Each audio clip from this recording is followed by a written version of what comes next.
বাংলাদেশ ভারতকে ৩-১ গোলে হারিয়ে দিয়েছে। শুনতে জোক মনে হলো, এই রিয়েলিটি সামনে আসলে বাংলাদেশের অবস্থান কি হবে আপনি নিজেই বুঝতে পারছেন আমি কি বলছি। যদি শ্রীলঙ্কাতে ৩ ম্যাচ এবং ১ ম্যাচ ভারতে, বিশ্বকাপে গ্রুপ পর্বে বাংলাদেশের যে প্রথম ৪ ম্যাচ আছে তার ৩টা শ্রীলঙ্কায়, ১টা ভারতে খেলার যে প্রস্তাবনা নিয়ে আলোচনা, সেটা যদি হয়, বাংলাদেশ কি ভারতে যাবে, যাওয়া উচিত কিনা, কি মনে করেন আপনি কমেন্ট বক্সে অবশ্যই জানাবেন। এর সঙ্গে বাংলাদেশ যদি পরের পর্বে কোয়ালিফাই করে তখনকার ম্যাচগুলো কোথায় হবে? বাংলাদেশ কি তখনও ভারতে খেলবো না এই অবস্থান নেবে?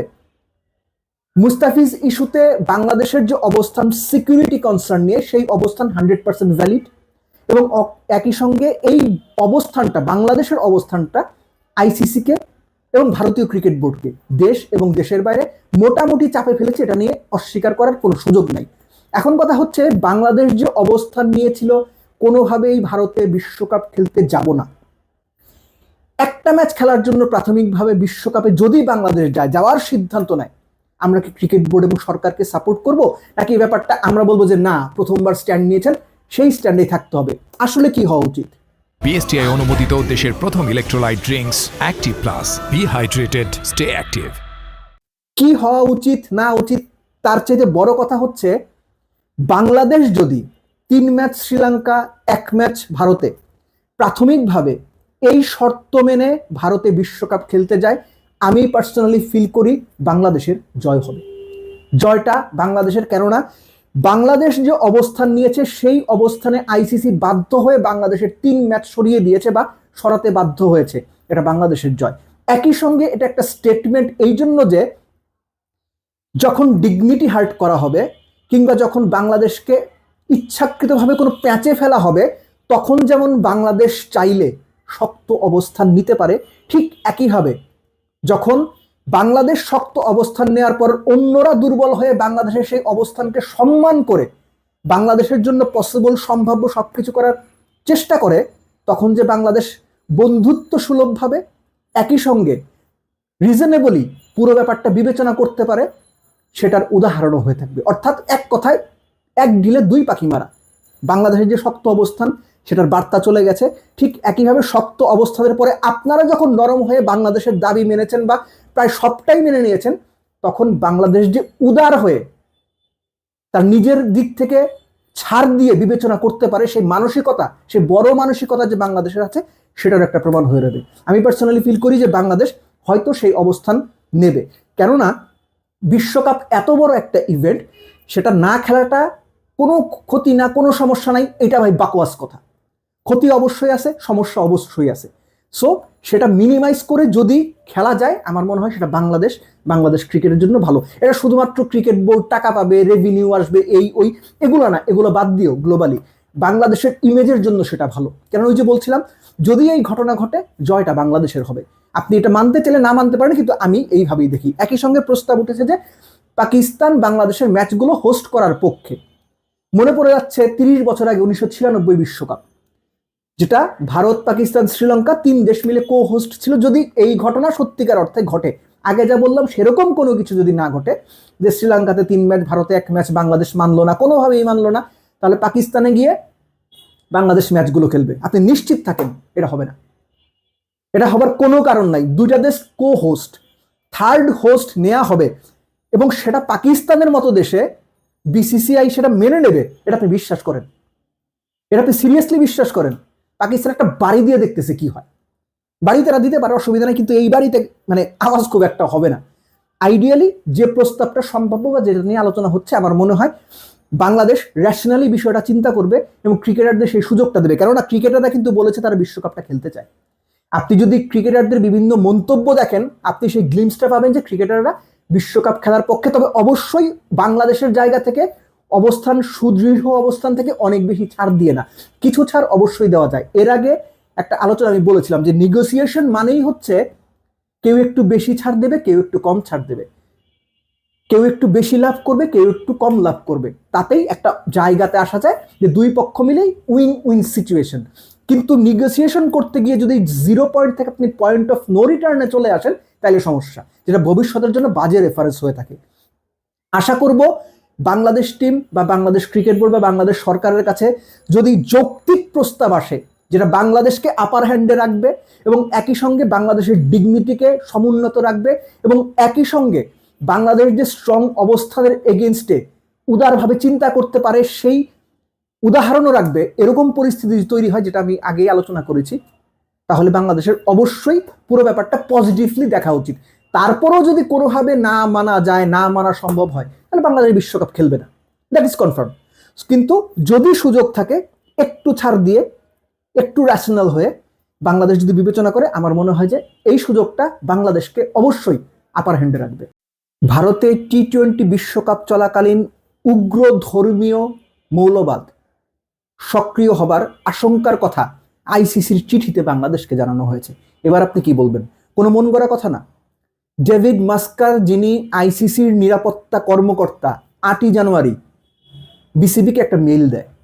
সেই মেইলে স্পষ্ট করে লেখা আছে, ভারতে বিশ্বকাপ চলাকালীন ধর্মীয় মৌলবাদ যদি সক্রিয় হয়ে ওঠে, তাহলে মুস্তাফিজ যদি দলে থাকে, তাহলে বাংলাদেশের রিস্ক বেড়ে যাবে। আর রিস্কের ব্যাপারটা কি? ওই মেইলেই বলা হয়েছে 2025-এর ডিসেম্বরের মধ্যে বিশ্বকাপ চলাকালীন কি ধরনের ঝুঁকি তৈরি হতে পারে তার একটা অ্যাসেসমেন্ট করা হয়েছে। এটা সব বিশ্বকাপেই হয়। ওই অ্যাসেসমেন্ট রিপোর্টেই বলা হচ্ছে ঝুঁকির মাত্রা মিড থেকে হাই, অর্থাৎ মাঝারি থেকে উচ্চ। মুস্তাফিজের ক্ষেত্রে ধর্মীয় মৌলবাদ যদি সক্রিয় হয়ে ওঠে, তাহলে সেই রিস্ক অ্যাসেসমেন্ট করে তারা বলছেন সেটা উচ্চ পর্যায়ের ঝুঁকি হতে পারে। এখন আপনি আমার বলেন, কোন যুক্তিতে, কোন সাহসে, কোন হিসেবে এই ঝুঁকি থাকার পরও বাংলাদেশ ভারতে বিশ্বকাপ খেলতে যাবে? একই সঙ্গে বাংলাদেশের দর্শকদের ব্যাপারেও উচ্চ ঝুঁকির কথা বলা হয়েছে, সেটা আমি ব্যাখ্যা করছি।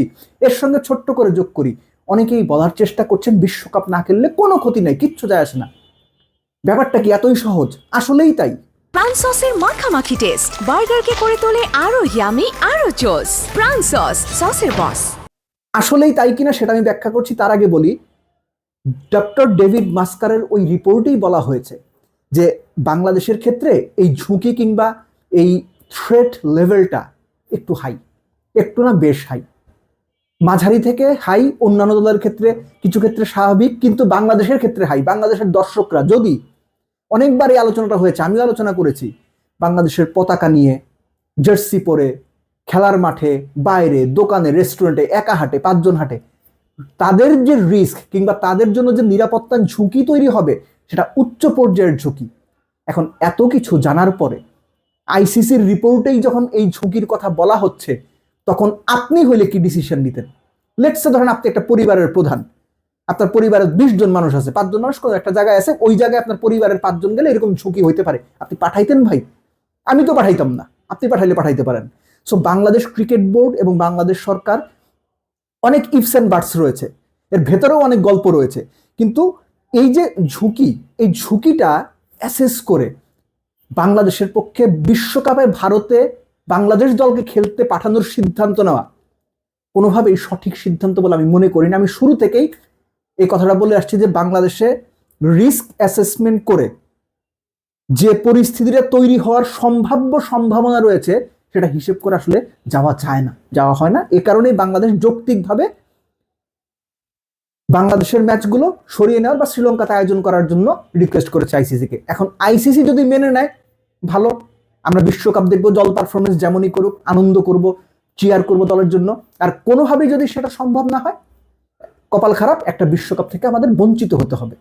এখন যে বিষয়টা অনেকেই বলার চেষ্টা করেছেন বা বলেছেনও, কম গুরুত্বপূর্ণ, বেশি গুরুত্বপূর্ণ, ল্যাবরা স্যাবরা লোকজন অনেকেই বলছে বিশ্বকাপ না খেললে কি যায় আসে, একটা বিশ্বকাপ না খেললে কি যায় আসে। আপনারা যারা এই কথাটা বলছেন, আপনারা না বুঝে বলছেন, কোন রকম বোধ বুদ্ধি ছাড়া কথাবার্তা বলছেন। আপনারা যারা বলছেন বিশ্বকাপ না খেললে কোনো ক্ষতি নেই, আপনারা ক্রিকেটটা না বুঝেই কথা বলছেন। বিশ্বকাপ না খেললে অবশ্যই ক্ষতি আছে, ক্ষতি থাকবে না কেন? আর্থিক ক্ষতির কথা আমি দূরেই ঠেলে রাখছি। বিশ্বকাপ একটা প্লেয়ারের স্বপ্ন, একটা দেশের স্বপ্ন, এবং একই সঙ্গে এরকম একটা গ্লোবাল স্টেজের জন্য দর্শকরা মুখিয়ে থাকে। আমি আবার বলছি, টাকা পয়সার হিসেবে এখানে আমি আনছিই না। বিশ্বকাপ না খেললে রেভিনিউ হিসেবে বাংলাদেশ যেটা পাওয়ার কথা সেটা তো পাবে না, বাংলাদেশের ক্ষতি হবে। আমি ওই আর্থিক বিষয়ে যাব না, কিন্তু এই যে প্রাইডের ব্যাপার, বিশ্বকাপের মতো একটা ইভেন্টে পার্টিসিপেট করার ব্যাপার, নিজেদেরকে মেলে ধরার ব্যাপার, বিশ্বকে জানান দেওয়ার ব্যাপার, এই ব্যাপারগুলো মিসিং থাকবে। আপনি একবার চিন্তা করেন, ক্রিকেটটা যদি আপনি ভালোবাসেন, ক্রিকেট দেখে অভ্যস্ত হন, আপনি অস্ট্রেলিয়া ইংল্যান্ডের খেলা দেখবেন, আপনি জিম্বাবুয়ে আয়ারল্যান্ডের খেলা দেখবেন, আপনি ওমানকে খেলতে দেখবেন, বাংলাদেশ টিম নাই। আমি নিশ্চিত করে বলতে পারি বিশ্বকাপের সময় বাংলাদেশ না থাকলে তো মন খারাপ হবে, ধর খেলাই দেখবো না, বাংলাদেশ নেই। হবে এটা, বাংলাদেশ যদি খেলে আপনি অস্ট্রেলিয়া নিউজিল্যান্ডের ম্যাচ দেখার জন্য অপেক্ষা করবেন, বা ইন্ডিয়া পাকিস্তানের ম্যাচ, আরে আজকে আগে খাওয়া দাওয়া করে বসি। কিন্তু বাংলাদেশ না থাকলে এটা হবে না, আপনি নিজেও আনন্দ থেকে বঞ্চিত হবেন।